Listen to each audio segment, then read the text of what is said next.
I've never done this before. I decided to try something new. Today's August 19th. It's the eve of my 33rd birthday. And this past year has been a roller coaster. There have been really awesome times that I know, it's always like that. Are memorable that I'll keep with me forever. But there's also been some really dark times. Precious had her surgery. And although they were bad, they made me who I am today. And I made it through. So here's a gift from me to you, a reflection back on my chapter 32.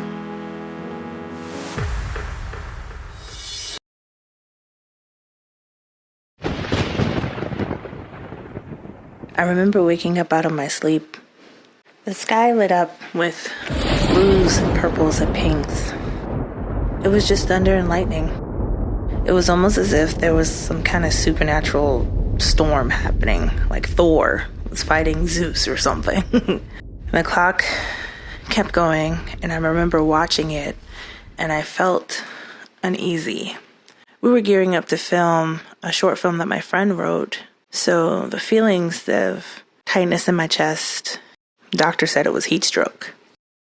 After that, it kind of just went back to normal. It was great working with Precious on the film. She helped me maintain my calm when I was getting a little crazy. She helped everything run super smoothly, super knowledgeable about lots of things that I had no idea about.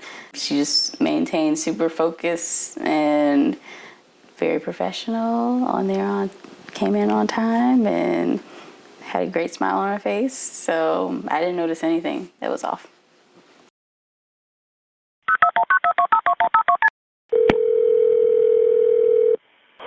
(911) Where's your emergency? So this is happening. I'm okay. I'm just gonna find out what's going on. Hair popping now, I look crazy. I will keep you updated. Don't freak out. Take 4.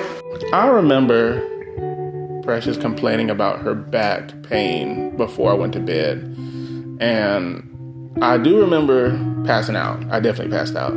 I rubbed her back and then I passed out because I know I was tired. I don't even remember what we ate that day, but I was tired and I just was like, I'm going to just go ahead and go to sleep.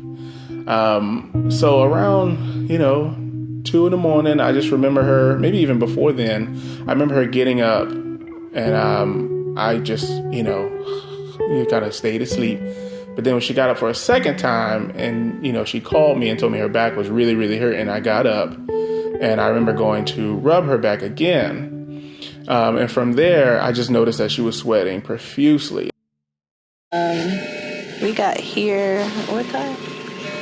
I don't know. This started happening at like 3 and then had to call an ambulance because I was just sweating everywhere and I don't have sweat glands. So for me to be sweating everywhere, it's ridiculous.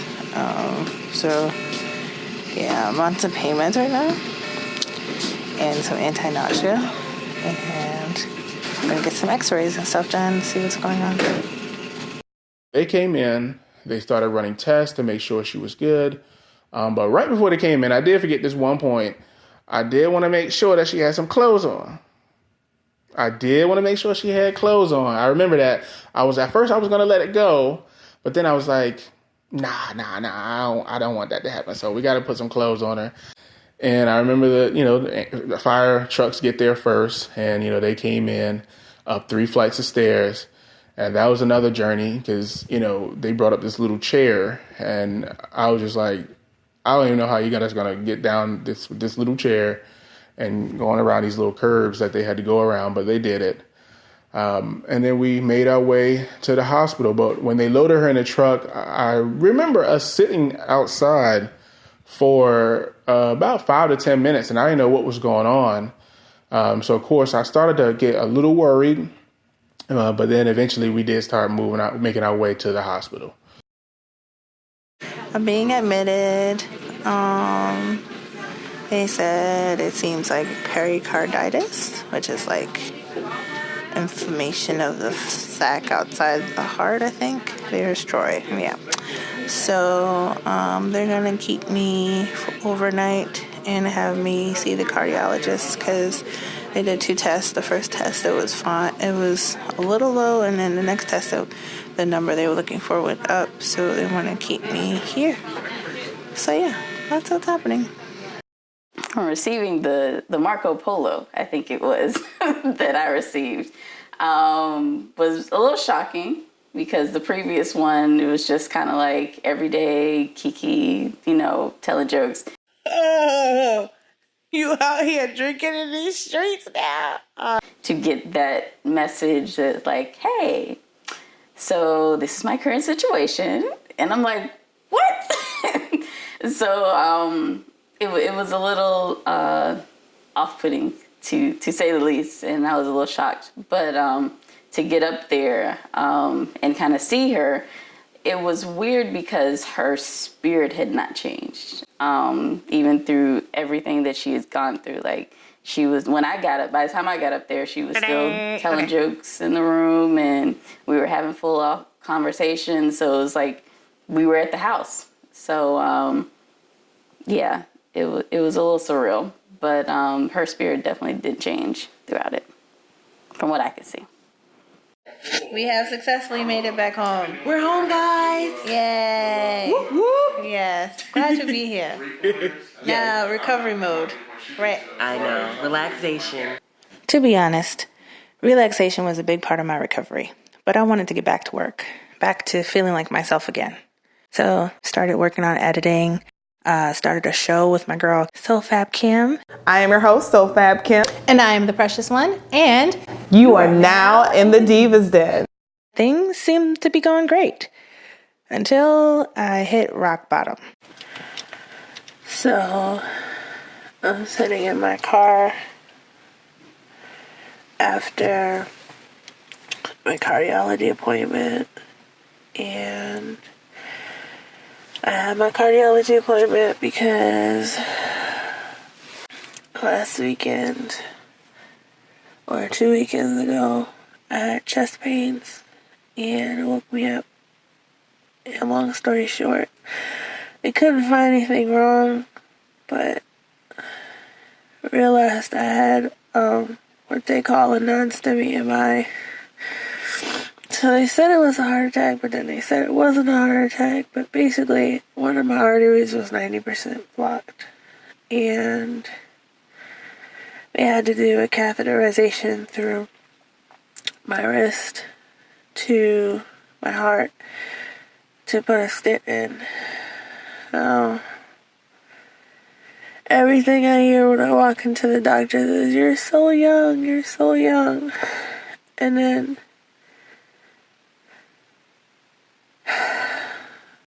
after her first visit with the cardiologist, of course, I had asked her how she was doing because at that time I remember I was working from home. And when she came back, I just remember, she was okay. She wasn't upbeat. She wasn't overly upset. I would have never known, that she was just like, really, really, really upset until she had showed me that video. When you go through life dealing with insecurity of how you look and having to fight people's dirty looks and hurtful comments and how, or just looking at your lunch and saying something as simple as, "You shouldn't be eating that," and it'll be a sandwich. And it's like, what am I supposed to do? What am I supposed to have? And they don't know you haven't eaten in 2 days because you've been afraid to eat because of that judgment. So the fear of being criticized for that, and just always having to be on guard, ready to defend your size or ready to defend your weight at any given moment, at any function, or just waiting for what people are going to say. Oh, you look good, you've lost the weight. And it's like, did I look horrible before?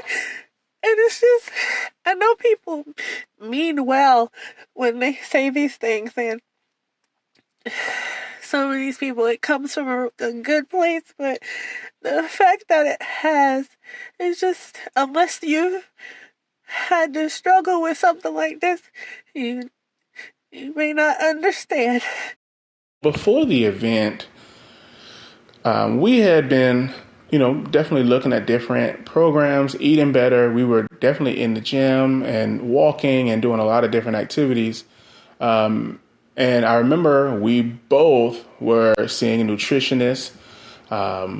We both were making sure to follow the orders of that nutritionist, because I know it's not just going to the nutritionist, it's following the orders of the nutritionist. But she had lost a ton of weight. She was doing really, really good. It really was just a family history situation that kind of derailed really everything and put us into this event. But ultimately, I think she was definitely on the right path to what you would call healthy living, exercising, eating right, keeping her mind clear, and just doing things the right way. It's just an unfortunate event that happened. It's a lot to deal with. And it's hard. And it's scary. And the physical, they give you rehab for physical, but they don't give you rehab for emotional. And I know spiritually, I know that I'm taken care of. And I know that God brought me through this for a reason. It's just sometimes I ask, why me? This is Napoleon Maggiato Lee, our family dog, our Bijan. He's been a pretty good comfort dog. I'm sure, if you want to know more about Napoleon, of course, you can go to @NapplesWorld, where all his pictures are there. But Napple definitely has been a great service to our family, and he continues to brighten up our days.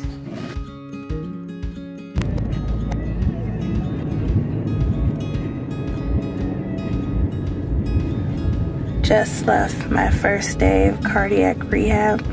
Embarrassment came back like I'm 32. All these other people are double. The youngest person in the class is double my age. And they're sitting there and, their bodies are older and they've lived their lives and this is happening to them. And it's like, here I am in the prime, as they would say, and this is happening to me. And it's like, what have I not done? What have I done to contribute to this? I felt a lot more confident this time. Wasn't as scared or scary. Still gotta get my levels to where I want them to be, I need them to be, but I'm not being so hard on myself. It's a process. Like, I went through a major event. This is a process. I feel good. I'm glad to be here. I'm glad to be here. I'm glad to be here. Cardiac rehab is finished. I just finished my last class. I just came out and it's done. And it's been an emotional roller coaster. I'm definitely farther away from where I was when I started. I feel a lot stronger physically, mentally as well, and spiritually. And I know this is just the beginning of moving forward in the right direction. There's a difference between just moving forward in a direction, which is more than just being stagnant. But sometimes that could be worse than just being stagnant, because at least when you're sitting still, you still have a chance to make things right, a chance to rethink and have your steps reordered. But if you're constantly moving in the wrong direction, you're gonna hit all these bumps and get bruises that you didn't necessarily have to get. So I say all that to say I'm now moving in the right direction. I know what I need to monitor. I know what I need to look for.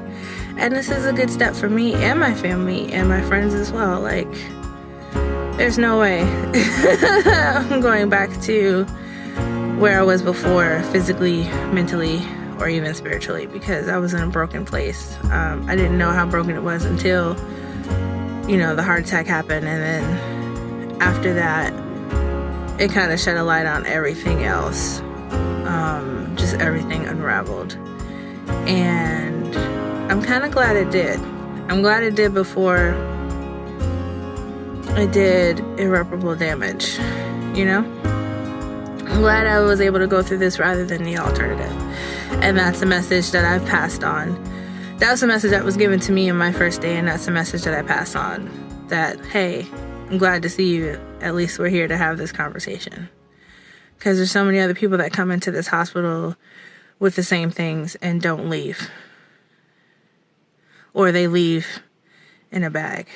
And as jarring and as morbid, as sad that sounds, it's the truth. And I am one of the blessed ones, not lucky ones, the blessed ones, to still be here, to tell my story, to tell you my story, in hopes to inspire somebody else and encourage somebody else to say, you know what, it's okay. Even though I wasn't expecting this to happen to me at 32, it happened, but guess what? It's not the only thing that happened. There's more good things to come from this. This is just a stepping stool. I think I said that right. To get me to the next dimension. No longer just existing, like actually living.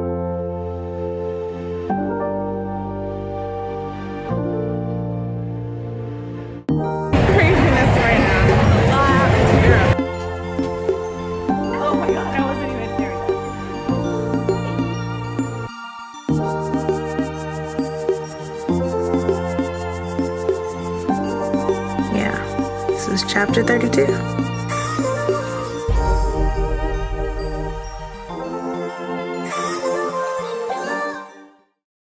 Happy birthday to you. Happy birthday to you. Happy birthday, dear Precious. Happy birthday to you.